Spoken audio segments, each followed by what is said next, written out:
Hello guys, आज हामी गङ्गाजली र ब्लार्दाको भवरीदेवी मन्दिर घुम्न आएको छौँ। अनि यहाँ चाहिँ सानै मन्दिर रहेछ, मेरो पछाडि देख्न सक्नुहुन्छ। यस्तो खालको मन्दिर रहेछ र तपाईहरुलाई म देखाउँछु। अझै यहाँ यस्तो छ, मन्दिर रहेछ एउटा। मन्दिर यस्तो खालको रहेछ यहाँ चाहिँ भवरीदेवीको। अनि यता चाहिँ पानी चुइरहेको छ, देख्न सक्नुहुन्छ। अनि यता हाम्रो भान्जीहरू त हाई हाई गर्दैछ। भान्जीहरूले घुमाउनु ल्याएको रहेछ, टक्क जाउँ भनेर आएको हामी घुम्न। जस रमाइलो ठाउँ रहेछ यहाँ।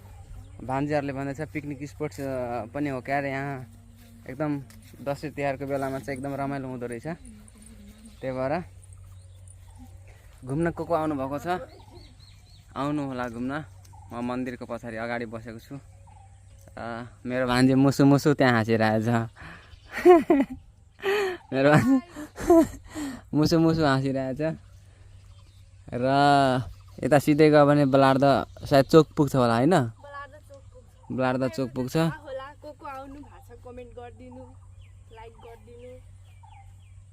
और सब गोरा येले भी हमरा था से फतेहपुर के कते कते का सब गोरा टेंगरा था तो ए ल ठीक छ।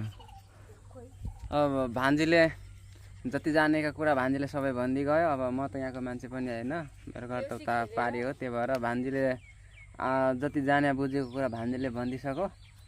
अब चाहिँ यस्तै छ, आउनु होला। नयाँ ठाउँ, नयाँ गाउँ, नयाँ पर्यटक स्थल भर्खरै यहाँ हुँदैछ। मन्दिर त सानै सानै छ, देखाइहालिसकेँ मैले। अब जङ्गल पनि यता रहेछ, अलिकति सानो सानो जङ्गल।